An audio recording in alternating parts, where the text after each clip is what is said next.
Hello everyone. I have a few minutes, so I thought I would do a general read again this week, just because I have the time to do it.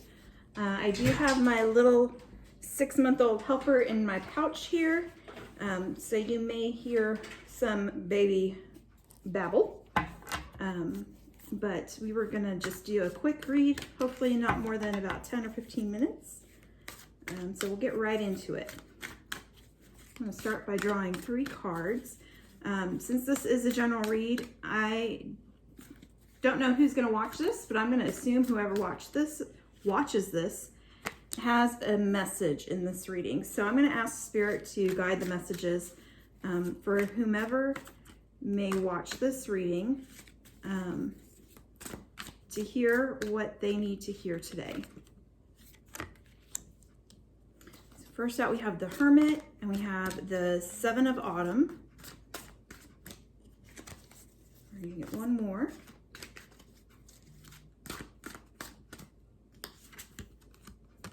Oh, the 7 of Summer. That's interesting. 2 7s. Okay, so the message here, the Hermit. The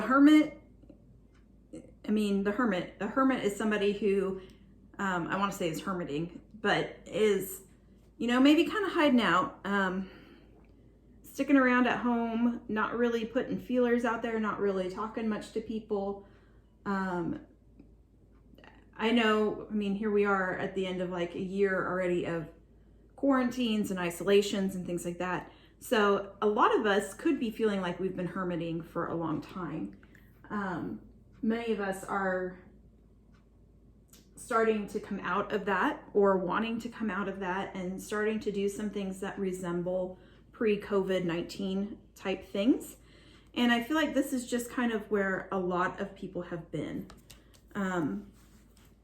Feeling isolated, choosing to be isolated. Some of us actually, I say us, some people do like to be in that hermit mode or feel the need from time to time to be in that hermit mode. So that's what that card is for me. I wanted to point out that there's also in this card, that whenever I pull this card, there's also a bit of a religious overtone to it or undertone to it. Because of the blue garb, and it just reminds me of Mother Mary or like a saint type energy.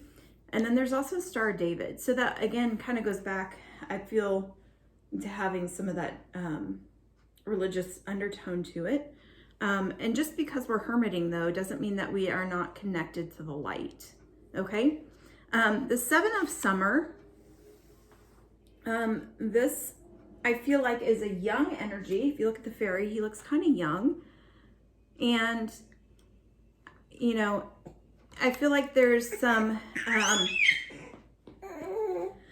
pondering, some thinking about what's going to take place. It talks about being patient and not worrying. Like we're just kind of we're kind of in that hermit mode where we've been hermiting, and then we're like, what's coming next? Okay. And then the 7 of Summer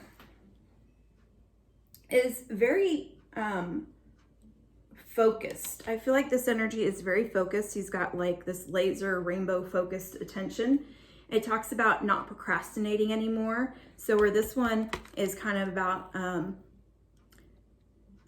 sitting back and watching and being patient, this is like action. So this is going from being still and waiting and contemplating to actually taking those steps forward.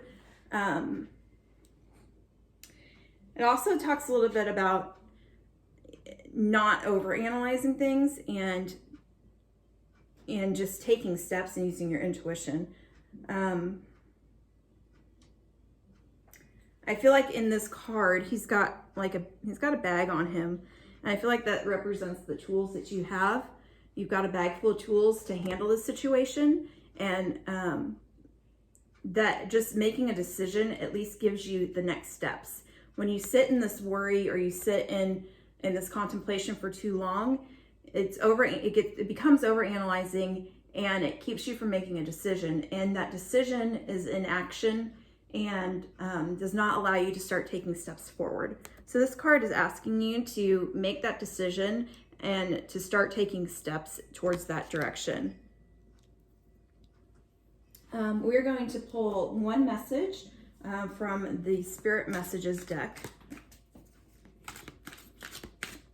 So for whoever is reading this, Spirit is just asking you to take those next steps, whatever steps it is that you need to be taking, whether it's in creativity, whether it's in your job, whether it's in, some of you might be with love, but I do feel like it's more with your creativity and job purpose. Spirit's just saying, get on it, you know? All right, one card from here. Nope, that was a whole big old chunk of cards. We don't want that whole big old chunk of cards. We want one. Okay, I'm gonna pull another one. This card keeps coming out in like all the readings I'm doing. So clearly Spirit wants to talk about memories. But I do feel like I need another card. Give me something different, Spirit. An animal kingdom. So memories to me often feel childhood-like. And the animal part to me is being linked in to animals and allowing them to give us wisdom, allowing them to help guide us. A lot of people are in tune with their own animals, but then we think that, well, animals can't talk. They do. We hear them. We can look at our dog and say, oh, I know my dog's feeling XYZ. Sometimes that's based on their physical appearance or how they're behaving. But sometimes we just have that intuitive knowing when we're in tune with our own animals. But it's also looking to animals besides just your own pets. So this talks about lessons from animals and then memories. And this can go back also to maybe animals that you've had in the past. Was there a lesson from those that you're needing to take? It could be messages from those crossed over animals. I personally have a dog on the other side that I call my soul doggy. I have other dogs now. I loved my dogs previously. I love my dogs now. But there's something very special to me about the connection I had with that specific dog. And I know that he comes in from time to time to give me messages or signs. So this could even be memories of pets that you had when you were younger or connections that you had with animals when you were younger. And maybe tapping into that energy, and maybe you were able to hear those animals when you were younger to where now you feel like you cannot. So I feel like that's kind of clarity and validation that's saying, hey, yeah, you do have a connection. Okay. We're going to pull one card from the Work Your Light deck. And this is a deck by Rebecca Campbell. It's a really pretty deck. It's a little bit more, can be a little more focused for people who may have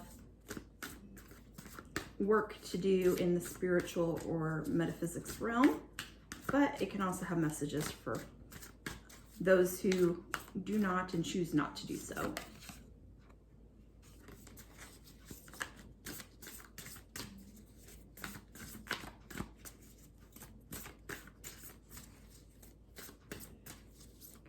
We just need one.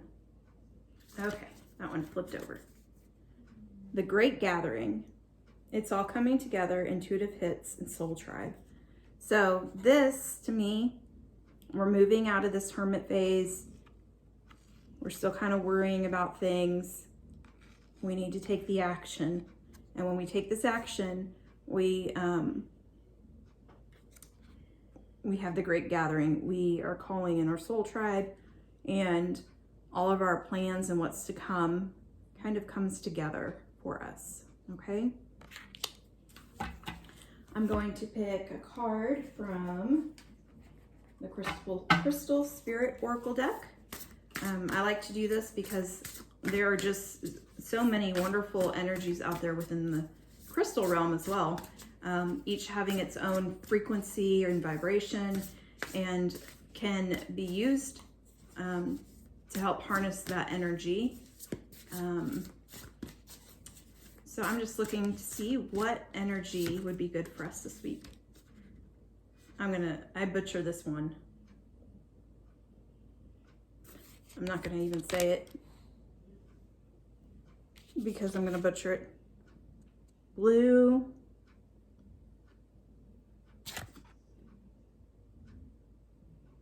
Chastity. I'm sure I said that wrong. I like that it's the number 11. 11 is an angel number. Also, notice that we had these 2 sevens. So if you're a number person, we have 2 sevens and we have an 11. So we can have a 77, a 7711, a 711.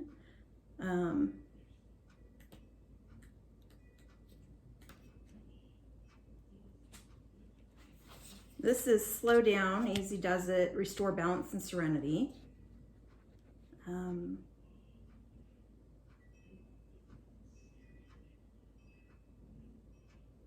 Transitioning from old ways to new ways, easy does it.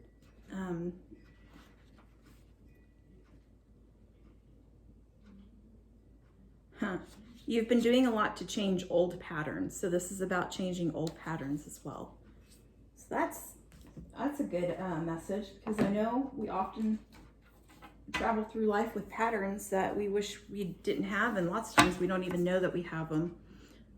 They're patterns that are passed down generationally, patterns that are passed down from our ancestors, patterns that are instilled with us from birth, from our own parents or our own family dynamics, with grandparents and extended family. And those patterns tend to play out in our life.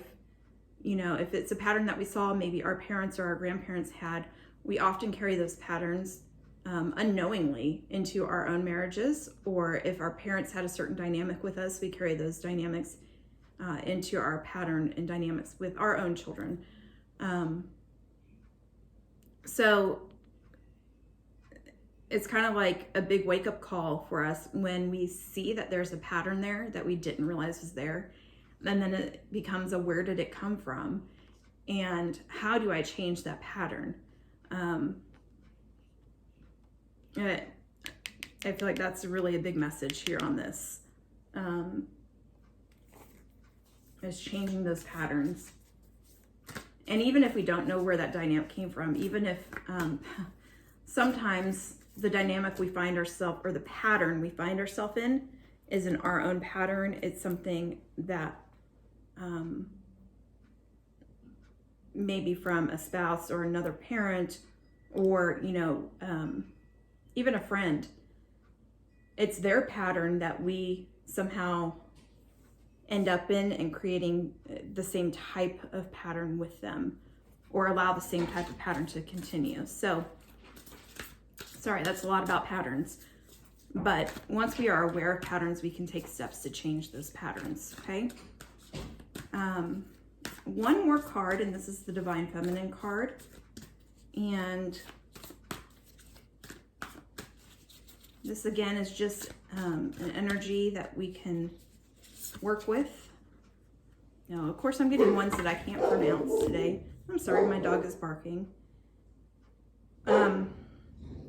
She is the Lady of the Lotus born. Embodiment is the deepest bliss. My body was made for enlightenment. I'm not even going to try, because I will totally butcher that name. I am going to look her up and see what the book has to say about her, if there's something specific, in case somebody is needing to hear that message.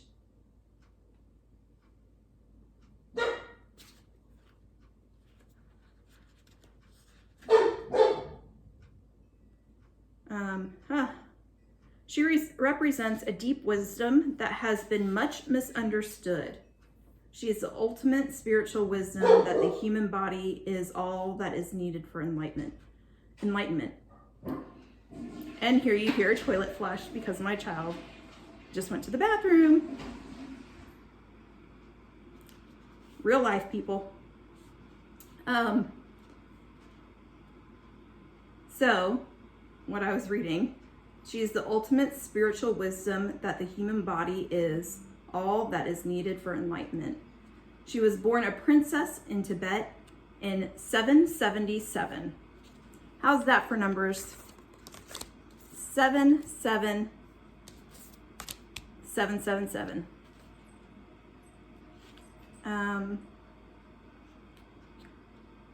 Her name means Wisdom Lake Queen because at the moment of her birth, a nearby lake doubled in size. Let's see. And that's the other dog barking. We are both human and divine. Let me see if there's any other thing in here that... She's a call to remember the holiness of your flesh, the deep wisdom your body contains, and the temple you walk around in every day. And the question with her, where did that go? The soul question, the soul voice meditation that goes with her is...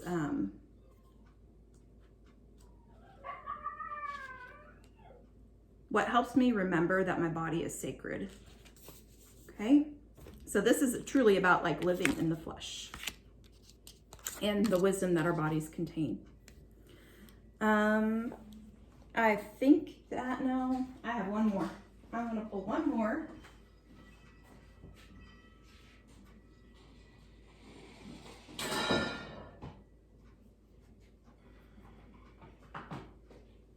These are little tiny cards. They're really cute. I haven't used them in a while. They're called star seeds, and they're just little cards. We're just gonna get one little message out of these real quick to finish up our general read for the week. Release. This has come up a lot today. Release anything that keeps you from your path of authenticity. Okay, that is all I have for you. I hope this reading finds you well, and I hope that you will join me for future readings.